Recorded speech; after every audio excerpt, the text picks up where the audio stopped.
మెయిన్‌గా ma'am first static స్ట్రాంగ్‌గా పెట్టేసుకొని, కరెంట్ అఫైర్స్ విషయానికొస్తే మనకి చాలా ఇన్‌స్టిట్యూట్స్ కంపైలేషన్ రిలీజ్ చేస్తారు మెయిన్స్ అప్పుడు. మనం ఆ కంపైలేషన్ తీసుకున్నప్పుడు మనకు తెలిసిపోతాయి ఇంపార్టెంట్ టాపిక్స్ ఏంటి న్యూస్‌లో ఉన్నవి, ఎక్కువ స్కోప్ దేనికుంది అని. సో వాటిని మీరు ఒకసారి రివైజ్ చేసి మీకు అర్థమైనట్టు షార్ట్‌గా నోట్స్ చేసుకోండి. సో అది మాత్రం ప్రిపేర్ అవ్వండి. అంతకు మించి కరెంట్ అఫైర్స్ ఏవొచ్చినా సరే ఎంత ఫోకస్ చేయొద్దు. Because ma'am current affairs is a lot. మనం ఎంత కవర్ చేస్తాం అన్నది ఒక లిమిట్ ఉంటుంది. Correct. So the most important topics cover చేసుకొని వాటిని మల్టిపుల్ టైమ్స్ రివైజ్ చేయండి. సో ఎగ్జామ్లో క్వశ్చన్ కష్టంగా వచ్చిందంటే అది మీ ఒక్కరికే కాదని అర్థం చేసుకోండి. అందరికీ కష్టమే, బౌన్సర్ అందరికీ ఉంటుంది. కరెక్ట్. సో దాంట్లో మీ బెస్ట్ ట్రై చేయండి, you will get an edge. So అట్లా డీల్ చేయండి. ఆంథ్రోపాలజీ తీసుకున్నారు మీరు యాక్చువల్గా ఆప్షన్. Yes ma'am. ఫస్ట్ నుంచి మీరు దానికి ఫిక్స్ అయి ఉన్నారు. అదే ఫిక్స్ అయ్యాను.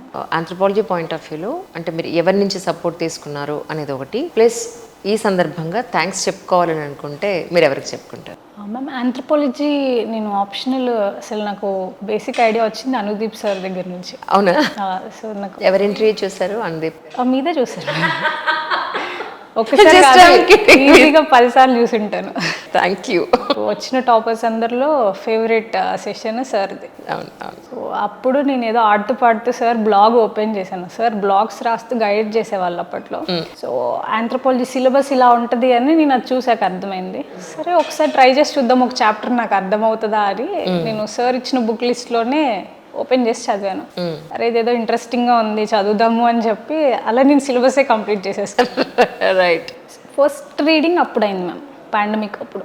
సో ఎప్పుడైతే ప్రిలిమ్స్ పోయిందో అప్పటి నుంచి నేను నోట్స్ మీద ఫోకస్ చేశాను. సో నోట్స్ నేను బాగా ఎన్రిచ్ చేసుకోవడం కోసము 2020లో మనకి ఆ బ్యాచ్లో Apala Mishra ma'am rank 9 ma'am. So ఆవిడది ఆంథ్రోపాలజీ ఆప్షనల్ అండ్ ఆవిడ నోట్స్ చాలా డీటెయిల్డ్గా తయారు చేసుకొని అది ఆన్లైన్లో ఫ్రీగా పబ్లిష్ చేశారు. సో నేను ఆవిడ నోట్స్ రిఫరెన్స్గా పెట్టుకొని నేను నంబర్ ఆఫ్ టైమ్స్ చేంజెస్ చేసుకున్నాను నా నోట్స్లో. అలా నోట్ మేకింగ్ అండ్ ఆల్ నేను 23 ప్రిలిమ్స్ అయిపోయాక కంప్లీట్ చేసుకున్నాను. సో పర్సనలీ సపోర్ట్ అయితే ఎక్కడ తీసుకోలేదు మేము ఆప్షనల్కి. ఈవెన్ టెస్ట్ సిరీస్ కూడా నేను రాయలేదు. ఓన్లీ 2 టెస్ట్ రాశాను. అది కూడా ప్రీవియస్ ఇయర్ పేపర్స్ పెట్టుకొని రాశాను. ఎగ్జామ్ మెయిన్స్కి ఒక 1 వీక్ బిఫోర్ రాశాను. ఓన్లీ 2 పేపర్స్ రాశాను అంతే, పేపర్ 1 పేపర్ 2. అది కూడా ఆల్మోస్ట్ ఫస్ట్ పేపర్ రాస్తుంటే ఇంక నాకు రావట్లేదు ఏం రాయాలో.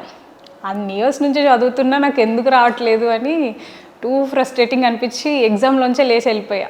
అయ్యో. ఇంట్లో మా మదర్ వచ్చి లేదులే అది ఇది అని చెప్పి కొంచెం జ్యూస్ అది ఇచ్చి మళ్ళీ రాయి ఏం కాదు అని అసలు ఎంత మోటివేట్ చేశారంటే నేను అసలు అది ఇంక నేను ఎగ్జామే రాయను అన్నంత కోపం వచ్చింది.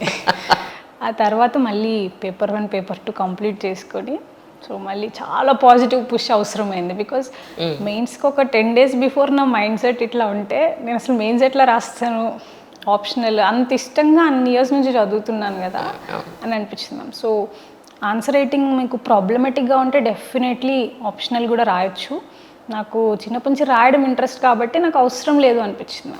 సో ఆ పర్పస్లో నేను టెస్ట్ సిరీస్ ఇవ్వలేదు ఆప్షనల్. ఎవరికైనా అట్లాంటి సపోర్ట్ కావాలంటే they can definitely go for it. Because ఎవరి క్యాపబిలిటీ బట్టి వాళ్ళు సెలెక్ట్ చేసుకోవాలి. ఈ టాపర్ చెప్పారు వాళ్ళు చెప్పారు అని చెప్పి ఐడియలైజ్ చేసుకోవద్దు. ప్రాక్టికల్గా మనకి ఏది కావాలి, కోర్సెస్ ఏమి ఉన్నాయి మార్కెట్లో, అఫోర్డబులా, క్వాలిటేటివా, నా డిమాండ్స్ ఎగ్జామ్ డిమాండ్స్ మీట్ అవుతున్నాయా లేదా, సో ఇలా చూసుకొని సెలెక్ట్ చేసుకొని రాసుకోవచ్చు. And short notes very important ma'am. Because optional చాలా బల్కీ ఉంటుంది, మనం డీటెయిల్ నోట్స్ ప్రిపేర్ చేసుకుంటాము సిలబస్ టాపిక్స్ వైజ్. బట్ ఎగ్జామ్కి వచ్చేటప్పటికి మనకు అంత లగ్జరీ లేదు ఈ బుక్స్ అన్నీ తిరిగేయడానికి. సో ప్రతి టాపిక్ నేను చాలాసార్లు రివైజ్ చేశాను కాబట్టి చిన్న చిన్న పాయింటర్స్ ఫార్మాట్లో నేను ప్రతి టాపిక్ షార్ట్ నోట్స్ చేసుకునేదాన్ని. సో మనకి మెయిన్స్ అప్పుడు కూడా ఒక 5 days గ్యాప్ వస్తుంది మ్యామ్. జిఎస్ పేపర్స్ అయ్యాక 5 days గ్యాప్ వస్తుంది బిఫోర్ ఆప్షనల్. సో ఈ 5 daysలో షార్ట్ నోట్స్నే యూస్ చేసుకొని నేను రివిజన్ కంప్లీట్ చేసుకునేదాన్ని. సో ఈ రకంగా ఆప్షనల్ ప్రిపరేషన్ అయిపోయింది మ్యామ్. అండ్ ఫైనల్లీ థ్యాంక్స్ చెప్పాలంటే చాలామందికి చెప్పాలి. అవును. బికాజ్ లైఫ్లో మనం ఎంత పెద్దది అచీవ్ చేసినా it's not one man show. Correct. చాలామంది support, blessings, whatever guidance అన్నీ ఉంటాయి ma'am. So firstly it's to God. నేను ఎంత లోలో ఉన్న మూమెంట్స్లో నుంచి కూడా నాకు మళ్ళీ పాజిటివిటీ, హోప్ ఇచ్చిందంటే దట్ ఈస్ గాడ్. సో తర్వాత మా మదర్, ఫాదర్, అండ్ టీచర్స్ స్కూల్లో ఉన్నప్పటి నుంచి కూడా నువ్వు ఖచ్చితంగా అవుతావు ఐఏఎస్ అని చెప్పేవాళ్ళు teachers. And especially Anudeep sir, నేను అసలు ఏదో నోవేర్ ఎగ్జామ్ రిలేటెడ్ లేని టైంలో నేను ఆయన బ్లాగ్ చూసి స్టార్ట్ చేసా ప్రిపరేషన్. ఓకే. లేకపోతే సమ్ టైమ్ కెరియర్ ఎక్స్ప్లోర్ చేసి ఇచ్చేదాన్నేమో, బట్ రైట్ ఆఫ్టర్ గ్రాడ్యుయేషన్ అంటే నేను పాండమిక్లో స్టార్ట్ చేశాను కాబట్టి. సో అనుదీప్ సార్కి కూడా స్పెషల్ థ్యాంక్స్. కానీ మీరు ఎక్కడా గైడెన్స్ తీసుకోకుండా మీరు రాసుకున్న ఆన్సర్ షీట్ ఏదైతే ఉందో అది కరెక్టా కాదా, ఈ ఆన్సర్ షీట్కి నిజంగా మార్కులు ఎన్ని వస్తాయి అని మీకు మీరు ఎలా అసెస్ చేసుకున్నారు? ఇంక మ్యామ్ నేను మార్క్స్ గురించి ఎప్పుడు ఆలోచించలేదు. Is it? ఎస్, మెయిన్స్ అప్పుడు కూడా పేపర్స్ నేను కంప్లీట్ చేశాక నాకు ఒక్క సాటిస్ఫాక్షన్ రావాలి అన్నది నా పాయింట్ అనమాట మ్యామ్. సో ప్రిలిమ్స్ అప్పుడు కూడా నేను ఈ పేపర్ చెక్ చేసుకోలేదు. ప్రిలిమ్స్ అయిపోయాక రిజల్ట్ వచ్చే వరకు ఖాళీగానే ఉన్నాను. అప్పుడు ఏమీ నేను మెయిన్ స్టార్ట్ చేయలేదు. రైట్. ఏంటంటే ఆ సాటిస్ఫాక్షన్ వస్తే it's okay for me. Okay, నేను 100% ఎఫర్ట్స్ ఇచ్చాను, సాటిస్ఫాక్షన్ ఉంది, నేను ఇంకా వింతగా ఏం చేసే పని లేదు దాంట్లో. సో ఆ సాటిస్ఫాక్షన్ నాకు ఆన్సర్ రాసినప్పుడు రావాలి. ఆ తర్వాత నేను చెప్పినట్టు నేను నోట్స్ చాలా బాగా ప్రిపేర్ చేసుకున్నాను మ్యామ్. సో నేను ఈ పాయింట్స్ రాయలేదంటే అది నా తప్పు. సో నేను ఇది రాశాను, బట్ నువ్వు ఎందుకు ప్రజెంట్ చేయలేదు ఎగ్జామ్ టైంలో, సో అక్కడ నా అనాలిసిస్ ఉండేది. మార్క్స్ అన్నది ఇప్పుడు మీరు కరెక్ట్ చేస్తే ఒకలా మార్క్స్ ఇస్తారు, ఇంకో పర్సన్ కరెక్ట్ చేస్తే ఇంకోలా మార్క్స్ ఇస్తారు. So subjectivity self satisfaction and నేను చేసుకున్న వర్క్కి ప్రపోర్షనేట్గా ప్రజెంట్ చేశానా లేదా, సో ఇది మాత్రము కంపేర్ చేస్తూ అలా చేశాను. ఇంతకీ ఇంటర్వ్యూకి ఏ సారీ కట్టుకెళ్ళారు? అంతా పబ్లిష్ అయిపోయింది మేము ఆల్రెడీ. అవునా? యాష్ కలర్ శారీ, హ్యాండ్లూమ్ అది, ఇక్కడ తెలంగాణ హ్యాండ్లూమ్స్ తీసుకున్నాను వరంగల్లో. ఓకే. దాని గురించి కూడా చాలా రీసెర్చ్ చేసి మరి ఎట్లాంటిది అయితే బాగుంటుంది. రైట్. ఇంతవరకు ఫార్మల్స్ ఎప్పుడు వేసుకోలేదు. సో దాని గురించి కూడా రీసెర్చ్ చేసి మా ఫాదర్తో వెళ్ళి తెలంగాణ హ్యాండ్లూమ్స్లో ఒకటి తీసేసుకున్నాను. సో అదే ఫైనల్కి కూడా గ్రే అంటే ఇష్టమా మీకు? అంటే సింపుల్ కలర్స్లో కొంచెం బాగా ప్రజెంట్ చేయొచ్చు అని అనిపించింది. అవును అవును. కూడా ఓకే ఓకే. నేను సజ్జనార్ గారు కలిసినట్టున్నారు. Yes ma'am. ఏమన్నారండి sir? Sir was very happy ma'am.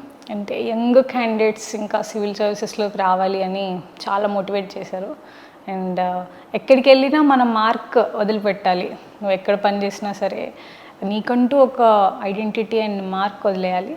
And Telangana cadre వచ్చే ఛాన్స్ ఉంది కాబట్టి లోకల్స్ మీరు ఎంత చేయగలరు మీ స్టేట్ కోసం అన్నది ప్రూవ్ చేయాలి అని చెప్పి చాలా మోటివేట్ చేశారు. కానీ పర్టికులర్గా అంటే మీకు ఒక ఎయిమ్ వైపు మీ ప్రతి అడుగు నడిచింది. నేనైతే ఖచ్చితంగా ఐఏఎస్ అయితే ఈ పనులు నేను ఖచ్చితంగా చేయాలి అన్నవి ఏమైనా ఉన్నాయండి? బ్రాడ్గా అయితే ఉమెన్ ఎంపవర్మెంట్ గురించి మంచి మంచి థాట్స్ అవి ఉన్నాయి మ్యామ్. లైక్ మనము ఇప్పుడు డిజిటల్ రెవల్యూషన్ వచ్చాక మనము ఒక నార్మల్ మహిళ కూడా she can establish some business, తను రన్ చేసుకోగలుగుతుంది, పిల్లలకి చదువు కానీ న్యూట్రిషియస్ ఫుడ్, సో ఇట్లాంటివన్నీ కొంత టెక్నాలజీతో తీసుకురాగలుగుతుంది.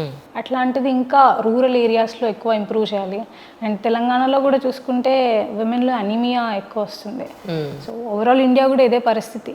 సో హెల్త్ అండ్ ఉమెన్ సంబంధించి నేను బాగా వర్క్ చేయాలనుకుంటున్నా. అలాగే ఆంథ్రోపాలజీ చదువుతున్నప్పుడు ట్రైబల్ ప్రాబ్లమ్స్ అనేవి బాగా అర్థమయ్యాయి. సో ట్రైబల్ డెవలప్మెంట్ కూడా చేసే స్కోప్ వస్తే నా సర్వీస్ టైంలో, so I would be very happy and చాలా మంచి చేంజెస్ తీసుకురావాలి అనుకుంటున్నాను. సూపర్. ఇంతకీ అనుదీప్ గారికి మెసేజ్ పెట్టారా నేను అచీవ్ చేశానని? అంటే ఇప్పుడు ఊరికే ఈ ఇయర్ వచ్చిన ర్యాంకర్ నాకే ఇన్ని వేల డిఎమ్స్ వచ్చినప్పుడు సార్కి ఎన్నో వస్తూ ఉంటాయి. ట్రూ. సో మళ్ళీ నేను ఒక న్యూసెన్స్ లాగా మెసేజ్ పెట్టద్దు అనుకొని, సో పర్సనలీ మీట్ అయితే definitely I want to thank sir.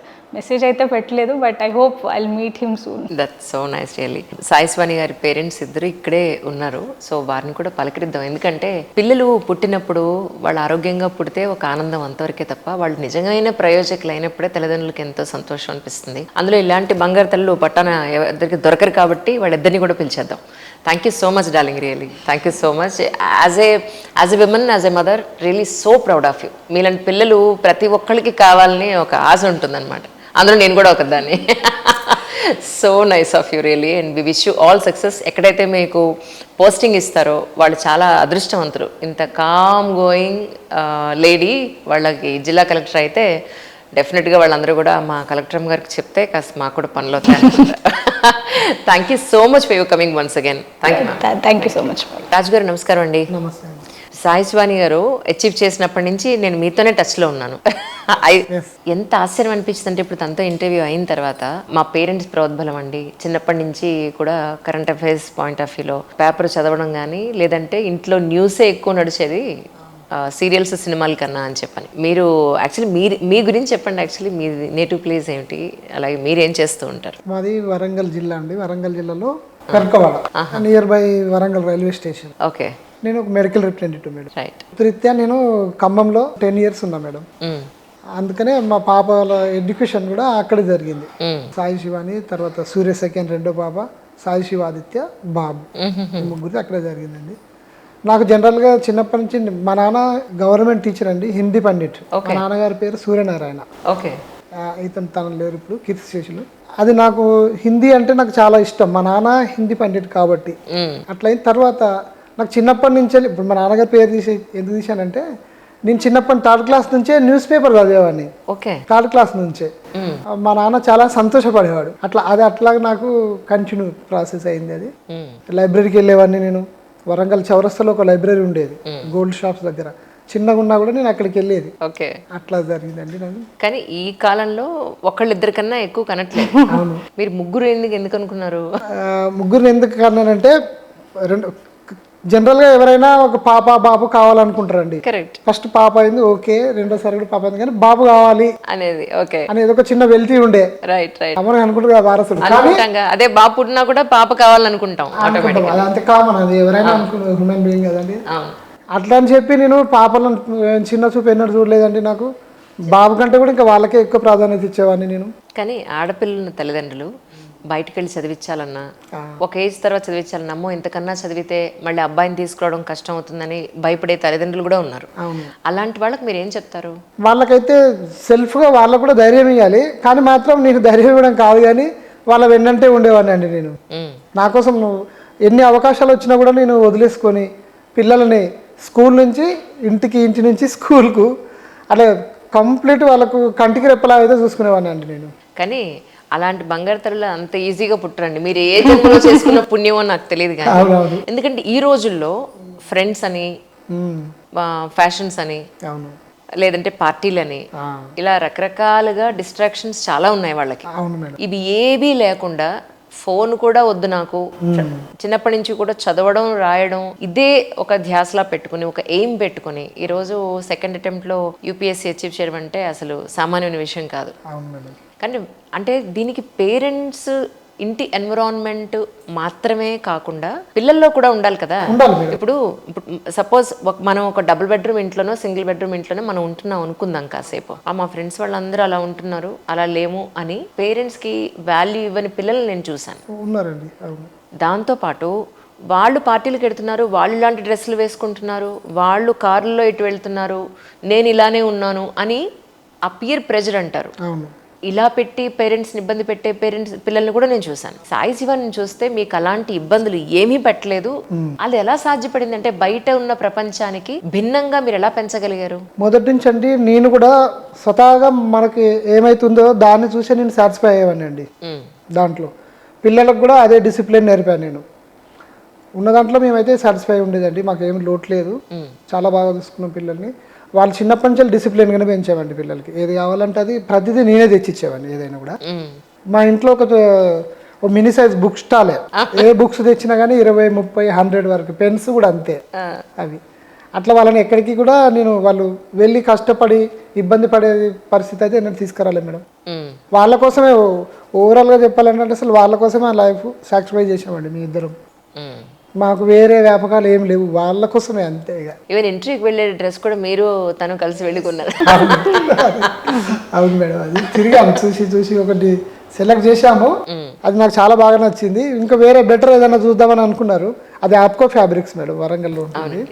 మళ్ళీ మార్నింగ్ వెళ్ళేసి మళ్ళీ అదే తీసుకు. కానీ నేను ఎలాంటి పిల్లల్ని చూసానంటే, మీరు నమ్మండి నమ్మకపోండి, ఎగ్జామ్కి కొన్ని వెళ్ళిపోతాను, మీరుంటే నాకు ప్రెషర్గా ఉంటుంది, మీరుంటే నాకు లేకపోతే డిస్టర్బెన్స్, మీరు ఇంటర్వ్యూ కూడా రావద్దు, ఎగ్జామ్కి రావద్దు, నేనే చూసుకుంటాను, సెల్ఫ్గా పెడతాను అన్న పిల్లల్ని నేను ఎక్కువ మందిని చూసాను. అలాంటిది ఇందాక సాయి శివాని గారితో మాట్లాడేటప్పుడు మేము ఫ్యామిలీ అంతా వెళ్ళామండి అని చెప్తుంటే, అబ్బా ఇలాంటి పిల్లలు ఉన్నారా ఇంకా అనిపిస్తోంది నాకు. అద్భుతం అండి. నేను నిజంగా మీలాంటి తల్లిదండ్రులకి ఇంత అమ్మాయిని కన్నా మీకు నిజంగా చాలా చాలా ధన్యవాదాలని చెప్పాలి. ఒక మాట చెప్పాలంటే వాళ్ళ అమ్మగారు వచ్చారు కదా, నీరసంగా కూర్చున్నారు, జర్నీ పడదుట. ఏమండి రజిత గారు నమస్కారం అండి. నమస్తే అండి. ఏమిటి నీరసంగా ఉన్నారు? ఇవి కొంచెం జర్నీ పడదండి, నేను అక్కడక్కడే తిరుగుతా ఏమైనా, ఈ లాంగ్ కదా, అయ్యో అందుకని కొంచెం పర్లేదు, ఇప్పుడు బాగుంది. కాసేపు ఉంటే మీ నిమ్మకాయ నీళ్ళు మీకు వచ్చేస్తాయి. నేను యాక్చువల్లీ ముగ్గురు వస్తారని అనుకోలేదు. వాళ్ళ నాన్నగారు సాయిస్వాణి గారు వస్తారని అనుకున్నాను, వాళ్ళ అమ్మగారు కూడా వచ్చారు. కానీ తను ఒకానొక టైంలో చాలా ఇక నేను ఎగ్జామ్ రాయలేనేమో, పెన్ను కూడా ముందుకు కదలట్లేదు అన్న సమయంలో కూడా మీరు మళ్ళీ జ్యూస్ ఇచ్చి ఏం పర్వాలేదు చదువుకొని మీరు చెప్పారట. మీ ధైర్యం ఏంటి అసలు? అమ్మాయి అచీవ్ చేయగలదు అని ఎలా మీరు? ఆ మీద చాలా నమ్మకం ఉందండి. ఇప్పుడు నువ్వు ఎగ్జామ్ హాల్లో ఎలా ఉంటావు, రాదు అని వదిలేవు కదా అక్కడ, నువ్వు అక్కడ ఎలా ఉంటావో ఇప్పుడు కూడా అలా రాసేయి, నీకు ఎంత వస్తే అంత రాసేయి అని మళ్ళీ కొంచెం నువ్వు రిప్రెస్ చేసి ఏమైనా తాగుతావా తింటావా అని పెట్టేసి మళ్ళీ పంపించాను రూమ్లోకి. ఎంతైతే అంత రాయాలి, రాదు అని వదిలేయద్దు కదా అని ధైర్యం చెప్పి మళ్ళీ లోపలికి పంపించాను. మీరు ఏం చేస్తుంటారు? హౌస్ వైఫా మీరు? హౌస్ వైఫ్ అండి, ఏం లేదు. మరి ఇంత అచీవ్మెంట్ ఎలా కలుగుతున్నారు మీరు అసలు? నేను పెద్దగా చదువుకోలేదండి, కానీ దాని వాల్యూ నాకు తెలుసు.